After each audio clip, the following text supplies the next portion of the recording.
예수의 십자가 예수님의 이름으로 기도 올리옵나이다. 아멘. 아멘. 자, 저는 오늘 요한복음 3장 31절, 로마서 3장 10절에서 18절에 있는 말씀 가지고 하나님의 법과 법칙 6번째 시리즈로 하나님 말씀을 나누려고 합니다. 우선 결론부터 먼저 말씀드리면 오늘은 도덕법에 대해서, 도덕법, 윤리, 이거에 대해서 오늘 말씀을 드립니다. 근데 이제 보통 우리가 법 그러면 그냥 일반적인 법을 얘기할 수 있는데 법이 있기 전에 도덕이 먼저 있어야 된다는 도덕법이. 그래서 결론은 바로 뭐냐? 도덕적인 생활을 하는 거, 이건 자유에 속해요. 강제가 없어. 그러나 이 자유가 스스로 자기 생명을 위해서 이 도덕적인 삶을 살아야 된다는 거예요. 왜냐하면 자기를 사랑하고 자기를 보존하고 싶은, 자기가 좀 안정된 편안한 삶을 살기 위해서는 자기 스스로가 도덕적인 삶을 추구해야 된다. 무슨 너 도덕적인 삶을 살아야 돼, 법으로다가 정해가지고 강제성을 띠고 안 지키면 넌 지옥 가, 이렇게 하는 게 아니고 인간은 적어도 순수 이성이 있다는 거예요. 순수 이성이 있기 때문에 내가 이렇게 살아서는 나를 사랑하는 게 아니구나, 내가 나를 보존하고 나를 좀 안정된 삶을 살기 위해서는 내가 필연적으로 바로 이 도덕적인 삶을 살아야 되겠다, 이런 게 스스로 깨달아진다는 거예요. 이것이 인간이라는 거예요. 그런데 이걸 누가 얘기를 했느냐? 임마누엘 칸트라는 철학자가 얘기를 한 거예요. 그래서 오늘 그냥 법은 자연법이 있고 인간에게는 도덕법이 있다. 도덕법을 안 지키면, 자연법을 안 지키면은 위에서 떨어져서 죽듯이 똑같은 거다, 이러고 설명하려니까 좀 뭔가 좀 부족한 것 같아서 이런 철학적인 얘기를 가지고 오늘 말씀을 시작해야 되겠다. 이 임마누엘 칸트라는 사람이 바로 도덕을 법으로 지키고 살아야 되는데, 그것은 바로 어떤 이념과 어떤 사상과 어떤 철학적인 기반으로 오늘 우리가 도덕적인 삶을 살아야 된다, 그런 얘기를 이 사람이 전개를 했어요. 그래서 이 사람이 얘기하는 기본적인 건 순수 이성이 있고 그 다음에 경험 이성이 있다는 거예요. 순수 이성이라는 거는 바로 이 필연적인 이성이라는 거예요. 경험 이성이라는 자유로운 이성이라는 거예요. 이것이 잘 조화돼 가지고 자기 생명을 유지해 갈 수 있다는 거예요, 인간은. 그렇기 때문에 인간은 이성의 동물이기 때문에 바로 이 스스로 자신의 생명을 위해서 약속을 하고 약속을 지켜나가는 것이 바로 도덕적인 삶이다. 그래서 이 순수 이성을 우리는 자꾸 추구해야 된다는 거예요. 그것이 경험 이성에서 끝나면 안 된다는 거예요. 경험 이성이란 얘기는 시간과 공간 안에서 이런 사람 만나고 저런 사람 만나고 악한 사람 만나고 좋은 사람 만나고 슬픈 사람 만나고 이러면서 경험을 가지고 있는 이성이라는 거예요. 그러면은 이 경험을 가지고 있는 이성은 자꾸 사람을 상대하면서 생긴 이성이기 때문에 나는 그래도 저 사람보다는 나는 저 사람보다 좀 못해, 이렇게 상대성 이성이라는 거예요. 상대성 이성.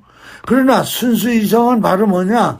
상대가 어떤 그런 거 상관없이 필연적인 최고를 향해서, 상대성 이성, 어떤 그 도덕이 아니고 순수한 최고의 어떤 누구와 비교하지 않는 도덕적인 것으로 지향해 가야 한다는 거예요. 그것을 얘기하는 겁니다. 그래서 이 경험적인 이성은 보편적이지 못하다는 거예요. 내가 하면 로맨스고 남이 하면 불륜이 돼버린다는, 내로남불이 돼버린다는 거예요. 그렇기 때문에 사람은 끊임없이 경험 이성에 머물러 있지 말고 순수 이성을 향해서 계속해서 나가야 된다는 거예요. 그런데 경험 이성과 순수 이성을 어떻게 구분하느냐? 경험 이성을 여러 가지 경험 이성에서 생기는 그걸 가지고서 열두 범주라 그랬는데, 12범주 안에는 12단계로다가 모든 것을 판단할 수 있다는 거예요. 12단계로다가. 그 12단계로도 판단하는 게 바로 그냥 특수단계가 있고, 긍정단계, 부정단계, 또는 가연단계, 필연단계, 이런 단계가 있는데, 그 단계로 다 사람의 언행과 모든 것들을 판단하면 12범주 안에 다 들어온다는 거예요.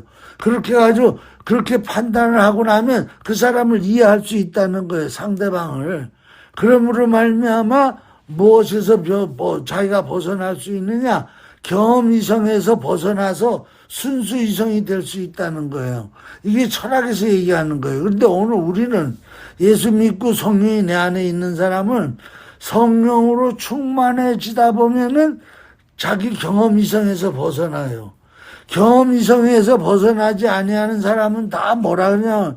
나같이 예수 잘 믿어. 나같이 의로운 사람이 어디 있어? 나같이 도덕군자가 어디 있어? 이렇게 말을 한다는 거예요. 그래서 성경에도 얘기하는 거예요. 자기 보기에는 자기가 다 의로워도 하나님이 보실 때는 흠이 많다는 거예요. 그게 바로 뭐냐? 경험 이성에서 자기를 보기 때문에 그렇다는 거예요. 그렇기 때문에 경험 이성에서 벗어나기 위해서는 12단계의 사람을 판단하는 뭐냐면은 저거에서 보면은 다 보인다는 거예요. 그리고 또 이 12단계의 어떤 범주에서 이렇게 자기를 판단하면은 자기가 점점 도덕적인 삶을 살 수 있다는 거예요. 사람은 이성이 부족해가지고 도덕적인 삶을 못 산다는 거예요. 이성이 그냥 한쪽으로 찌그러 있거나 자기가 경험한 쪽으로만 찌그러 있기 때문에 경험하지 못한 쪽으로는 이해를 하지 못하기 때문에 자꾸 도덕적으로 온전하지 못하다는 거예요. 그렇기 때문에 이 순수 이성 비판이라는 걸 자꾸 얘기하고 있어요. 이 순수 이성 비판으로 자기를 자꾸 비판해야 된다는 거예요. 그럴 때 우리는 이 경험 이성에서 벗어나가지고 무한한 가능성으로 인간이 성장할 수 있다는 겁니다. 당위적인 규범 법칙을 할 수 있고, 또 인생의 목적과 인간의 이성을 마련할 수 있다는 거예요. 순수 이성 속에서는. 그러므로 말미암아 거기에 자꾸 접근하고 이끌려가고 그러면서 최고의 능력을 사모하게 된다는 거예요. 최고의 도덕적으로 살 수 있도록 자꾸 순수 이성은 추구한다는 거예요. 그러면서 뭐라 그러느냐? 나중에는 참 자유를 누린다는 거예요. 그러니까 경험 이성에서 벗어날수록 참 자유를 누릴 수 있고, 죄를 짓지 않을 수 있고, 영원 불멸을 맛볼 수 있고, 신존재를 필요로 할 수 있는 그런 이성이 순수 이성인데, 그런 쪽으로 다 우리는 계속해 나가야 된다. 그러면서 조금 더 깊이 들어갑니다. 경험 이성에서 또 실천 이성이 있다는 거예요. 그건 바로 그냥 자율적으로 자기 의지를 가지고 실천하는 거야. 그렇기 때문에 자율은 꼭 자유다. 자기가 늘 자기 스스로가 도덕적인 삶을 살겠다고 자율적으로 할 때마다 그 사람은 점점 죄로부터 자유해 줄 수 있다는 거예요. 어떤 나쁜 못된 습관으로부터 자유해 줄 수 있다는 거예요. 또 어떤 감정으로부터 자유해 줄 수 있다는 거예요. 대개 다 사람들이 죄를 범하는 이유는 뭐냐면은 이성적으로 그것을 12범주 안에서 판단하지 않고 무조건 감성으로다가 감정으로 먼저 자극을 받아가지고 감정에 휘말리기 때문에 도덕법을 지키지 못하고 사람이 흐트러진다는 겁니다. 그래서 자율적인 자유를 첫째 능력은 뭐냐면 외부로부터 자극을 받는단 말이에요. 내가 오늘 아침에도 지금 자극을 받았단 말이에요. 몸이 막 불편하고 아파가지고 움직이기도 싫은데 한마디 막 탁 들으니까 이걸 이성적으로 판단을 못하고 감성적으로다가 막 판단을 해버리니까 감성적인 대꾸가 막 확 나가는 거예요. 그러면은 상대도 볼 때 그것이 감성적인 것으로 탁 들어오는 거예요. 이성적으로 먼저 판단을 했으면은 아, 몸이 아프니까 저러는구나. 아, 이게 문이 잠겨가지고 이걸 여기다 놔둔 거구나. 이렇게 이성적으로 판단하면 12범주 안에서 판단이 다 된다는 거예요. 그래서 사람이 자꾸 실수하는 거는 12범주 이성으로 단계적으로 이건 여기에 속하고 이건 여기에 속하구나. 그렇게 판단을 안 하고 감성으로다가 외부에서 자극이 들어오니까 휘말린다는 거예요. 두 번째, 자유의 능력은 또 두 번째 능력은 뭐냐. 감성이 딱 들어올 때 지각을 해가지고 사유라는 여기 한문으로 썼어요. 사유. 우리 강명화 성도는 잘 이해갈 거예요. 사유라는 얘기는 5만 가지의 이런 사상 여러 가지로 다 받아들여 본다는 거예요. 받아들여 가지고 오성이라는 말을 아주 논리적으로 판단을 해가지고 뭐 논리적으로 이해해가지고 판단하면 자기가 바르게 선택을 해서 자유해진다는 거예요. 그러니까 사람은 이성이 늘 모든 걸 다 받아들이지 않아. 편파적으로 순수 이성을 받아들이지 아니하고 자기가 경험한 이성만 받아들이기 때문에 논리적으로 이해를 잘 못하고 아는 것만 이해하는 거예요. 모르는 건 이해를 못하는 거예요. 그리고는 판단을 해보니까 거기에 올바른 자율이 일어나지 않는다. 세 번째는 뭐냐? 초감성적인 그런 논리를 받아들여야 된다. 이건 하나님께로부터 오는 감성이에요. 이런 감성을 받아들이는 능력을 이성이 가지고 있으면은 하나님이 주시는 감성을 받아들이는 이성을 가지고 있으면 자유해진다는 거예요. 그것이 바로 다른 말로 말하면 이성과 감성, 인간의 이성과 감성을 뛰어넘는 영성이에요. 영성이라 그래가지고 막 따다불거리고 막 뭐 방언하고 예언하고 막 귀신 내쫓고 이러는 게 영성이 아니고 인간의 감성과 인간의 이성을 뛰어넘는 영성을 가지고 즉 하나님께로부터 오는 초감성적인 것을 내가 받아들임으로 말미암아 우리는 뭐가 되느냐, 이 도덕적으로 완전해질 수가 있다는 거예요. 그것을 이 칸트는 지금 얘기하고 있는 겁니다.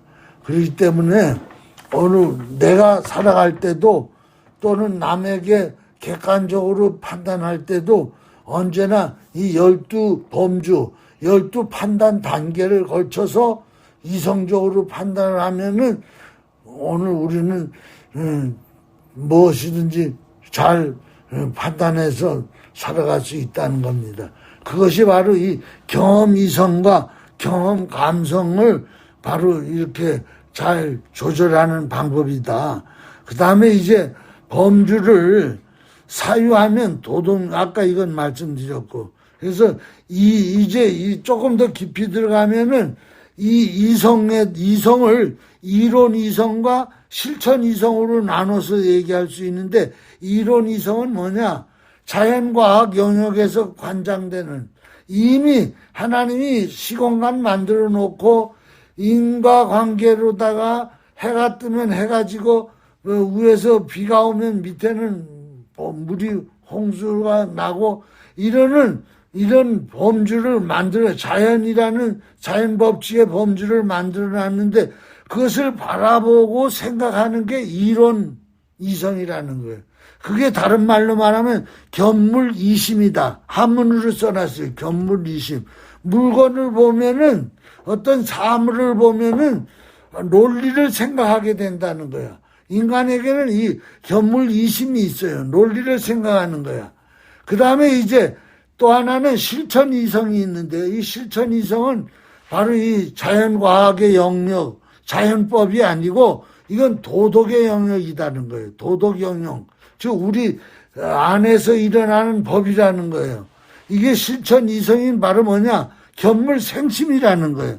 어떤 사물을 보고 어떤 사건을 보면은 내가 갖고 싶다는 마음이 생긴다는 거예요. 그래서 이걸 가리켜서 측은지심, 그 설교문에 써 있습니다. 한문으로 다 써 있어요. 측은지심, 수호지심, 사양지심, 시비지심. 이것이 바로 인간에게 기본적으로 우리 그 내면에 깔려있는 도덕 영역이라, 도덕적으로. 이 네 가지의 지심이 있어요. 그래서 누구를 보면 안 됐어. 그래서 자기보다 저 한 사람 도와주고 싶어. 수호지심은 바로 뭐냐? 내가 의롭게 살고 싶어. 사양지심은 뭐냐면은 그저 어떻게 하든지 미덕이야. 미덕을 가지고 남에게 그저 좋은 걸 양보하고 싶은 마음이 있다는 거예요. 시비지심은 뭐냐? 옳고 그른 것을 이건 옳고 이거는 그르다라는 것을 따지고 싶은 시비지심이 있다는 거예요. 이것이 바로 실천이성인데 이런 실천이성을 잘 다스리면서 살아가면 거기에서 뭐가 오느냐? 행복이 온다는 거예요. 거기에서 기쁨이 온다는 거예요. 거기에서 자유가 오르고 거기에서 만족이 생긴다는 거예요. 그렇기 때문에 이론이성은 자연법은 아무리 이성으로다가 판단을 해도 그건 자기에게 이 기쁨을 주거나 자유를 주거나 이러지 않는다는 거예요. 그러나 실천 이성은 자기가 이걸 잘만 자기 안에 있는 이 견물생심, 즉 측의지심 또는 수호지심, 사양지심 또 시비지심을 잘만 살리면은 자기에게 굉장한 행복을 주고 기쁨을 주고 아주 그 떳떳한 자유를 가지고 살 수 있도록 가지고 있는 게 이런 실천 이성이라는 거예요. 그렇기 때문에 오늘 우리는 이 실천 이성을 통해 가지고 도덕적으로 살아가야 된다는 거예요. 그러면 그럴수록 그 사람은 자기가 자유를 가지고 자기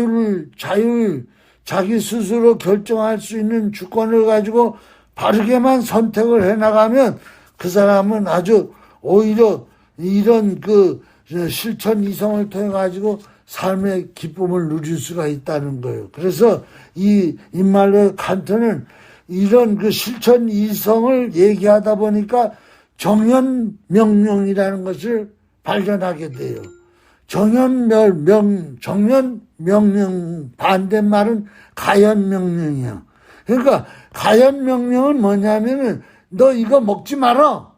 그런데 먹는다는 거예요. 먹고 뭐라냐. 내가 배가 너무너무 고파가지고 죽을 정이라서 이거 남의 거지만 내가 훔쳐 먹었다고. 이게 가연명령이야. 정연명령은 뭐냐.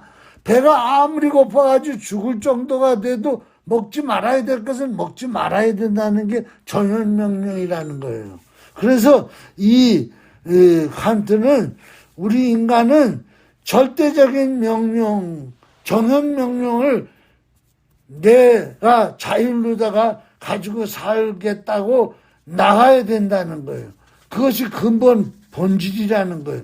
그렇지 아니하고 자꾸 가연 명령으로다가 기울어지기 시작하면 초심을 잃어버린다는 거예요.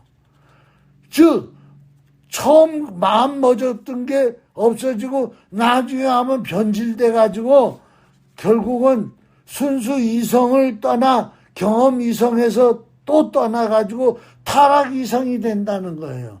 그렇기 때문에 이것이 그거는 뭐 그 칸트가 이 배를 골아보지 않아서 그런 헛소리 하는 거야. 진짜 배를 골아봐. 그러면 그런 얘기가 나오는가. 이렇게 말하면 벌써 이건 가연 명령이 돼가지고 그 사람은 머지않아 범법자가 된다는 거예요. 그렇기 때문에 내가 행하는 모든 행위의 준칙은요, 그것이 나중에 입법이 된다는 거야. 보편적인 입법이 된다는 거예요.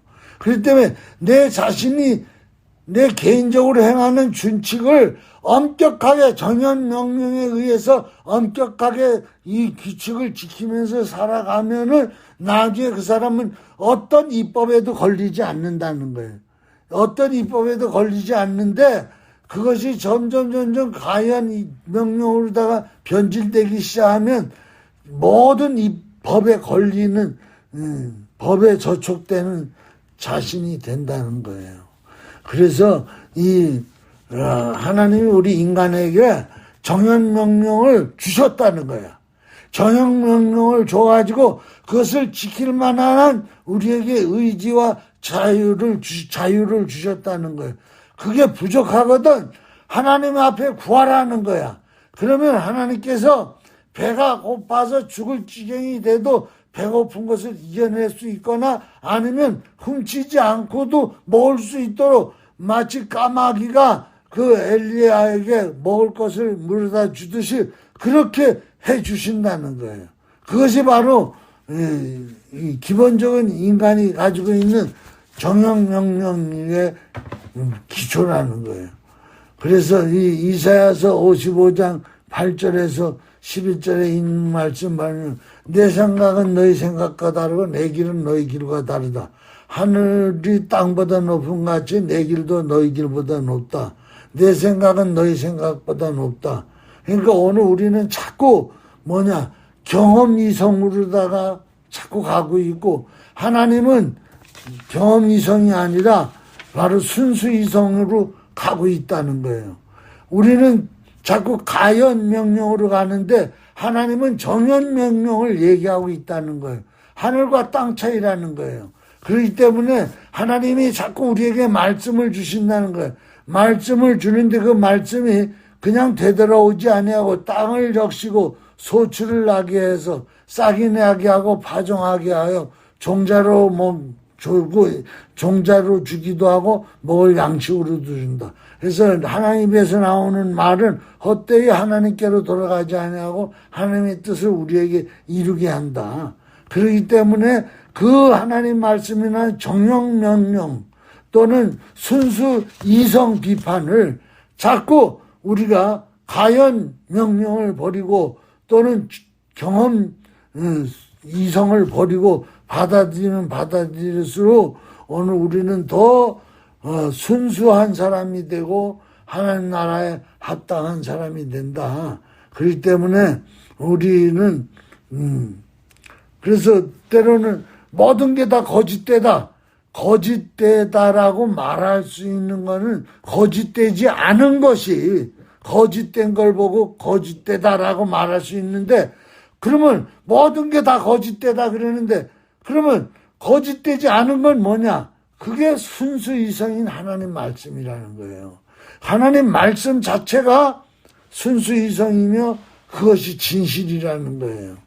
그렇기 때문에 이제 여기 밑에 또 말씀 속에 여기 있는데 뭐냐면 오늘 본문 말씀이죠. 본문 말씀에 보면은 로마서 3장 10절에 보면 의인은 없나니 하나도 없으며 깨닫는 자도 없고 하나님을 찾는 자도 없고 다 치우쳐 한 가지로 무익하고 선을 행하는 자가 없고 하나도 없고 목구멍은 열린 무덤이고 그 혀로는 속임을 베풀며 그 입술에는 독사의 독이 있고 그 입에는 저주가 가득하고 악독이 가득하고 그 발에 피를 흘리는 대로 빠르고 파멸과 고생 그 길이 평강의 길을 알지 못하고 저희 눈앞에 하나님을 두려움이 없느니라 함과 같으니라.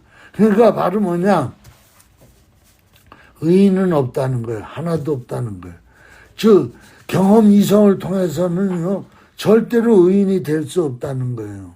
결국은 순수 이성이 필요하다는 거예요. 이 순수 이성을 오늘 우리가 가지고 살아야 된다는 거예요. 그럴 때 바로 그 사람은 때로는 힘들고 어렵지만은 그것이 바로 개개인에게 자율성이고 그것이 파멸의 길로 가지 않는 거라는 거예요. 그래서 오늘 인간은요, 자기 스스로에게 바로 뭐를 해야 되느냐? 약속을 해야 된다는 거예요. 뭐라고? 나는 의무를 다하는 삶을 살겠다라고 자기 자신에게 의무를 지워줘야 된다는 거예요. 그럴 때 그 사람은 자기를 생명의 길로 인도한다는 거예요. 그러나 거짓 약속, 자기에게 약속이라는 의무를 지우지 않는 행위는 편할지는 몰라. 왜? 의미가 없으니까. 그러나 그 사람은 자기 생명, 자기 보존, 자기 안녕을 파멸로 이끄는 길이 된다는 것이 오늘 이 본문 말씀 로마서 3장 10절에 있는 말씀이에요. 그래서 바로 오늘도 그래서 오늘 우리는 오늘 왜 이 말씀을 하느냐면 이제 다음 주에는 이제 법에 대한 얘기, 세상법과 율법 이런 법에 대해서 이제 말씀을 전개해 가기 위해서 오늘 자연법과 같은 중요한 법이 있는데 그것이 바로 도덕법인데 그것을 임마누엘 칸트라는 철학자는 어떻게 얘기하고 있는가 그것을 지금 말씀드리는 거예요. 그거 도덕법 하나님이 준 거니까 우리 마음속에 그걸 지키라는 거니까 꼭 지켜야 돼. 안 지키면 저주받아. 이렇게 그냥 하기가 너무 허전하더라고. 그래서 오늘 임마누엘 칸트의 순수 이성과 경험 이성 또는 이론 이성과 실천 이성 이걸 가지고 이 칸트는 인간에게 이 덕이라는 윤리법에 대해서 어떻게 얘기하고 있는가 그것을 지금 말씀드리고 있는 거예요. 그렇기 때문에 법이 먼저 만들어진 게 아니라는 거예요. 우리 세상에서 살아가는데 두 사람 이상이 모이면 사회가 되고 두 사람 이상이 모이는 곳에는 법이 있어야 돼요. 근데 그 법이 있기 전에 뭐가 있었느냐? 인간 속에 있는 도덕법이 있었다는 거예요. 인간 내면에서 힘이 나와가지고 도덕법을 지키는 거야. 그러나 법은 뭐냐? 법은 외부에서 법 조항을 만들어가지고 강제로 다 지키게 하는 거야.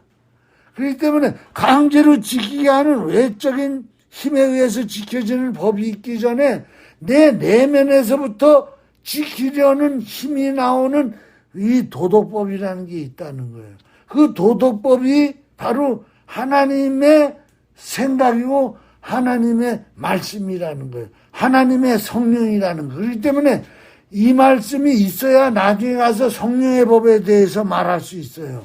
이제 이 하나님의 법 15, 16 시리즈에 가면 이제 죄의 법에서 해방시키는 건 성령의 법이라는 얘기를 내가 말씀드리는데 그 성령의 법이 바로 무엇을 얘기하는 거냐? 우리 내면에서 올라오는 도덕의 법을 힘을 주는 거야. 도덕의 법에다가 성령이 임재해가지고 올라오는 거예요. 그렇기 때문에 이 법의 시리즈를 잘 들으면 이렇게 우주 만물부터 하나님이 법으로 다 움직이고 있고 우리 인간 내면에는 도덕법으로 움직이고 있고 이거가 안 되니까 이제 자연계시 법으로다가 하다가 안 되니까 이제 특별계시 그리스도라는 법을 그래서 이 순수 이성의 최고는 누구냐? 예수 그리스도라는 거예요. 내가 오늘 그 말씀을 드려요. 순수 이성의 비판에 초이성이신 분은 바로 예수 그리스도예요. 이 임마누엘 칸트가 얘기하는 이 순수 이성은 예수 그리스도야. 그분은 하나님의 본체시고 이 하나님의 본체시고 하나님의 형상이라 이분은 완전한 도덕률이야. 완전한 도덕법을 가지시고 법칙을 지키신 분이야. 그분이 순수 이성 또는 경험 이성, 정연 명령, 가연 명령 다 완성하신 분이 바로 십자가에서 죽으신 예수 그리스도예요. 그래서 예수님이 오늘 본문 말씀에 보면 이 요한복음 3장 3절 위로부터 오시는 이는 만물 위에 계시고 만물에서 난 이는 땅에 속하여 땅에 속한 것을 말하느니라. 그러니까 땅에 속한 이들은 경험 이성에 속해 있는 거고, 이 위로부터 오신 만물 위에 계신 이는 순수 이성에 속해 있는 분이에요. 그렇기 때문에 우리가 이 경험 이성으로는 사람과 사람이 도덕적으로 교류가 될 수 있어요. 왜냐하면 똑같은 죄인이니까. 그렇기 때문에 12주범, 12판단에 의해서 감성에 치우치지 말고 이성으로다가 판단을 하면은 도덕을 지킬 수 있다는 거예요. 죄를 안 지을 수 있다는 거예요. 그러나 순수 이성인 하나님과 경험 이성인 인간은 교류할 수가 없어요. 교류가 안 돼요. 왜? 우리는 순수 이성이 없거든요. 막 태어났을 때 순수 이성이 있을 줄 몰라. 그러나 그 다음부터는 없어요. 아담 이후로는 없어요. 아담이 타락한 것이 경험 이성이에요. 그렇기 때문에 이 순수 이성과 경험 이성이 교류해서 우리 인간이 경험 이성에서 뛰어넘어 순수 이성이 될 수 있는 거는 바로 뭐냐? 예수 그리스도라는 거예요. 그래서 예수 그리스도가 오셔가지고 경험 이성과 순수 이성을 연결시켜 주시는 거야. 거기에서 바로 뭐예요? 오늘 우리는 사실 하나님과의 관계가 회복되는 거예요. 그래서 우리 하나님은요, 우리 인간이 경험 이성에서 내가 그래도 쟤보다는 조금 나아. 아무개보다는 내가 그래도 도덕군자야. 나는 아무개보다는 죄 안 짓고 살아. 그런 거를 하나님 원하시지 않는 거예요. 그런 거룩, 그런 의를 얘기하시는 게 아니고 하나님이 요구하시는 하나님이 요구하시는 거룩은 하나님처럼 되는 거예요. 순수 이성처럼 되는 거룩을 의미하는 거야. 그렇기 때문에 인간의 의로는 율법을 지킴으로 의인되는 것은 전혀 하나님이 원하는 게 아니야. 하나님의 의로, 하나님의 순수 이성으로 의를 내가 받아서 내가 그 분이 주시는 성령의 힘으로다가 그 단계로 업그레이드 돼야 된다는 거예요. 그렇지 않으면 똥 묻은 돼지나 재 묻은 돼지나 그놈이 그놈인데 지가 나봐야 얼마나 낫겠어요. 그거 가지고는 구원이 안 된다는 거예요. 그래서 의인은 없으니 하나도 없다는 거예요. 그래서 여기 지금 다른 말씀들 많이 있는데 오늘 이 말씀 다 드리지 못하고 또 하나 우리가 알아야 되는 것은 지금 교통수단이라든가 통신이나 인터넷이라든가 AI라든가 로봇이라든가 얼마나 많이 발달됐어. 인프라 시설이, 인프라 사회, 인프라 주택, 복지, 생활수단이 하이크셀로 올라가잖아요. 그러니까 이렇게 시대가 변하니까 도덕이라는 거 필요 없다. 돈만 많으면 된다. 자연법이라는 거 필요 없다. 요새는 히터, 에어컨 다 있어가지고 아무리 추워도 히로 두고 산다. 그 때문에 자연법이라는 거 필요 없다. 아침이 저 춥고 저녁이 덥고 상관없어. 우리는 이렇게 좋은 시설 속에서 그래도 아침 저녁은 있다는 거예요. 자연법은 있다는 거예요. 아무리 살기 좋은 쾌적한 환경 속에 있어도 자연법은 있다는 거예요. 그래서 요새 더 아마 무섭게 자연재해가 임하는지도 몰라요. 깨우치려고.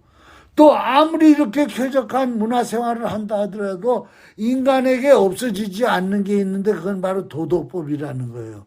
그래서 자연법과 도덕법은 아무리 시대가 변하고 과학이 발달도 변하지 아니하고 심은 대로 거둔다는 거예요. 조상이 심은 거 후손이 거둔다는 거예요. 남에게 여기 한문으로 써놨으니까 우리 잘 아실 거예요. 필요양보, 숨은 덕은 양보는 언젠가 뜻을 밝혔네. 필요여경 이 말씀들이 여기 다 있어요. 오늘 이것으로 오늘 말씀을 마칩니다. 그러므로 오늘 생활이 변해도 우리 순수이성, 경험이성 절대적으로 윤리와 도덕은 변하지 말고 살아가야 된다는 거예요. 한국 가니까요, 문화와 생활이 달라지니까 애들이 싸가지가 없어요. 옛날에는 어른을 존경했는데 그런 거 없어요. 이제 그 옛 시세래예요. 그 망할 징조예요. 기도하겠습니다. 하나님 감사합니다. 오늘도 아버지 하나님 임마누엘 칸트가 얘기하는 순수 이성과 경험 이성, 아버지 하나님 이론 이성과 실천 이성, 자율 속에서 자유가 생산된다는 얘기. 자유는 자율에서 나오지 강압적인 법에서 자유가 나오지 않습니다. 그러므로 오늘 우리가 민주주의, 다수결에 의해서 민주주의라고 좋은 법이 아닙니다. 도덕법이 민주법을 만들어야 됩니다. 도덕법이 없는데 강제로다가 민주법만 다수결로 만들어 놓으면 그냥 사람 때려 죽이는 그런 악마가 돼버리고 맙니다. 감사합니다. 예수님의 이름으로 기도합니다. 아멘.